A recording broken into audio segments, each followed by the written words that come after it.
বন্ধুরা, আরজি কর ম্যাটারে এক গুরুত্বপূর্ণ তথ্য নিয়ে এসেছি যে ধৃত সঞ্জয় এক ভয়ঙ্কর তথ্য ফাঁস করলো শিয়ালদা হাইকোর্টে।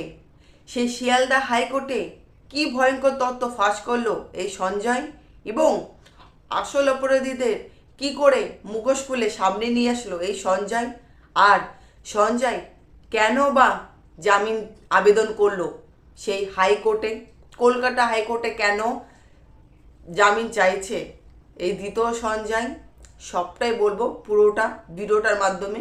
ভিডিওটা প্রথম থেকে শেষ অবধি অবশ্যই দেখবে, দেখলে তোমাদের অনেক অজানা তথ্য তোমরা জানতে পারবে বা বুঝতে পারবে।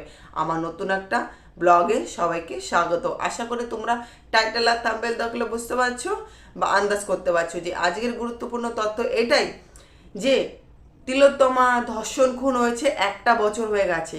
দ্বিতীয় সঞ্জয়কে কিন্তু সেই হিসাবে তিলোত্তমার ধর্ষণ খুন হিসাবে কিন্তু দ্বিতীয় সঞ্জয়কে গ্রেপ্তার করা হয়েছে, এবং তার বিরুদ্ধে একের পর এক প্রমাণ কিন্তু সংগ্রহ করেছিল কলকাতা পুলিশ এবং সিবিআই। তার ভিত্তিতে কিন্তু দ্বিতীয় সঞ্জয়কে কিন্তু গ্রেপ্তার করেছিল, এবং সেই তিলোত্তমার বডির পাশ থেকে একাধিক জিনিসপত্র পাওয়া গেছিল দ্বিতীয় সঞ্জয়। সেই কারণে কিন্তু দ্বিতীয় সঞ্জয়ের ফাঁসি নির্দেশ হয়েছিল, শুধু তিলোত্তমার মা বাবার জন্য ফাঁসি নির্দেশ হয়নি। কারণ তিনারা বলেছিলেন যে আমার মেয়ের এই ধর্ষণ খুনের সঙ্গে সঞ্জয় একা জড়িত হতেই পারে না, এর সঙ্গে একাধিক ব্যক্তি যুক্ত রয়েছে, এই কথাটা তিলোত্তমার মা বাবা বলেছিলেন। কিন্তু তারপরে ধৃত সঞ্জয়কে কিন্তু যাবজ্জীবন কারাদণ্ড দেওয়া হয়েছিল, এবং সঞ্জয়ের বিরুদ্ধে নানা প্রশ্ন বা নানা চার্জশিট কিন্তু সংগ্রহ করেছিল এই সিবিআই। আসল অপরাধীরাও সঞ্জয়কে কিন্তু অনেক মোটা টাকা দিয়েছিল এই কাজটা করার জন্য।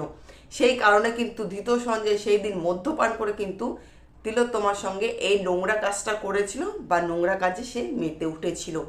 সে কয়েক কোটি টাকায় সে বিকৃত হয়ে গেছিল। সে কিন্তু নিজেও জানতো না এই তিলোত্তমা কে হতে পারে, এই জুনিয়র চিকিৎসক কে, সে কিন্তু জানতো না, শুধু পয়সার বিনিময়ে সে বিকৃত হয়ে যায়।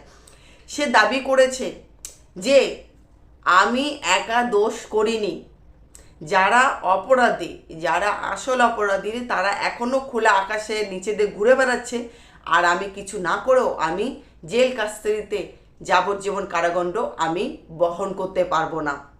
আমাকে শিয়ালদা হাইকোর্ট, শিয়ালদা কোর্ট টপকিয়ে কলকাতার হাইকোর্টে আবেদন জানালো এই দ্বিতীয় সঞ্জয়। তিনি জানিয়েছেন আমাকে বেকসুস খালাস দিতে হবে, কারণ এই কেসের সঙ্গে আমি একা হতেই পারি না। কারণ এই কথাটা তিলোত্তমার মা বাবাও নিজেরা মুখেই স্বীকার করেছে, আর এই গোটা পশ্চিমবঙ্গ জানে যে তিলোত্তমার সঙ্গে যে ঘটনাটা ঘটেছে সেটা দ্বিতীয় সঞ্জয় একা কোনোভাবে সম্ভাবনা নয়। সেই কারণে কিন্তু একের পর এক অপরাধীকে কিন্তু টেনে আনা হয়েছিল। সেই জন্য দ্বিতীয় সঞ্জয় কিন্তু সবার বিরুদ্ধে একের পর এক কিন্তু প্রমাণ আগেও দিয়েছিল, কিন্তু কেউ বিশ্বাস করেনি। কারণ ওই যে সিবিআইকে যেরকম পয়সা দিয়েও কিনে নিয়েছিল, সঞ্জয়কে তো নিয়েছিল, সিবিআইকে নাকি পয়সা দিয়ে কিনে নিয়েছিল, সিবিআই নাকি বিকৃত হয়ে গেছিলো, এটা কিন্তু তিলোত্তমা মা বাবা নিজের মুখেই তিনারা স্বীকার করেছিলেন, এবং তিনারা বলেছিলেন যে এর সঙ্গে রাজ্য সরকারও জড়িত রয়েছে এই আসল অপরাধীদের সঙ্গে। তাদের জন্য, মানে সেই রাজ্য সরকারের জন্যই কিন্তু এই অপরাধীরা চুপ করে রয়েছে, তারা বুক ফুলিয়ে রাস্তাতে এখনও ঘুরে বেড়াচ্ছে। দ্বিতীয় সঞ্জয় এই কথাগুলো আবার আদালতে জানালেন। তিনি বললেন আমি একা দোষ করিনি, আর আমি এই কাজের সঙ্গে একেবারেই যুক্ত নই। আর এর সঙ্গে যারা যুক্ত, যেরকম সন্দীপ ঘোষ, বিনীত গোয়েল এবং অপূর্ব বিশ্বাস, আফসার আলী খান এবং অভিজিৎ মণ্ডল, অনেক মানুষের নাম এর সঙ্গে জড়িয়ে আছে। সঞ্জয় কিন্তু এই কথাটা যখন প্রথম গ্রেপ্তার করা হয়েছিল, প্রথম যখন শিয়ালদা হাইকোর্টে যখন তাকে তোলা হয়েছিল, তখন সে কিন্তু পিজেন ভ্যান থেকে এরকম বিস্ফোরক তত্ত্ব কিন্তু সে বারবার করে জানিয়েছিল, এবং কি তাকে সেই জন্য কিন্তু ওই পিজেন ভ্যানে কিন্তু তাকে মারার চেষ্টাও করা হয়েছিল। এই জন্য কিন্তু তিলোত্তমার মা বাবাও কিন্তু বলেছিল যে সঞ্জয় যেটা বলেছে সেটা হয়তো সঠিক, ওর কথাগুলো জাজ করা হোক, মানে ওর কথাগুলোকে গুরুত্ব দেওয়া হোক, সঞ্জয়কে এই জন্যই তিলোত্তমার মা বাবা বাঁচিয়ে রেখেছে, যাতে ও সব সত্যটা যেন সামনে বলতে পারে, কারণ ওই সমস্ত সত্যটা একমাত্র জানে। এই কথার এই তিলোত্তমা ধর্ষণ খুনের কেসটার ব্যাপারে সব কিছু কিন্তু এই ধৃত সঞ্জয় জানে। ধৃত সঞ্জয় এটাও বলেছেন যে আমাকে চুপ রাখানোর জন্য আমার ফ্যামিলিকে ভীষণভাবে টর্চার করেছে ওই মানুষগুলো, আমার দিদিকে টর্চার করেছে, যে দিদির সঙ্গে আমাদের কোনো সম্পর্কই নেই, মানে কয়েক বছর ধরে তার সঙ্গে সম্পর্ক নেই একটা ঝামেলার কারণে, তাকেও পর্যন্ত শাসাতে এরা ছাড়েনি, আমার বয়স্ক মাকেও তারা ছাড়েনি। আমি কি অন্যায় করেছিলাম? আমাকে তো টাকার লোভ দেখিয়েছে, আমি কিন্তু জানতামও না যে ওখানে এরকম কাণ্ড ঘটিয়ে রেখেছে, আমাকে এমনভাবে মদ্যপান করানো হয়েছিল, তারপরের থেকে আমি কিছু জানি না, পুরো সেন্সলেস হয়ে গেছি আমি।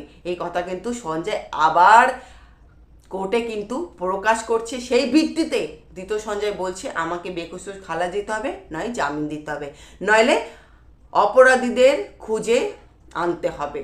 এই কথাগুলো বিচারপতিকে জানালেন ধৃত সঞ্জয়।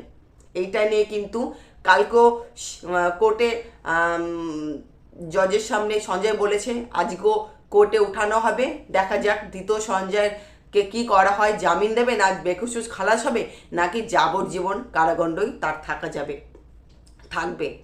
যাই হোক, তাহলে আজকের ভিডিওটা পর্যন্ত। ভিডিওটা যদি ভালো লেগে থাকে অবশ্যই চ্যানেলটিকে সাবস্ক্রাইব করে আমার ভিডিওটা একটা লাইক করে সবাই পাশে থাকবে, সবাই একসঙ্গে বলবেন উই ওয়ান্ট জাস্টিস, আর আমার তোমার বিচার চাই। আর এই তথ্যগুলো শুনেছি, সেই তথ্যগুলো তোমাদের সামনে একটু তুলে ধরার চেষ্টা করেছি।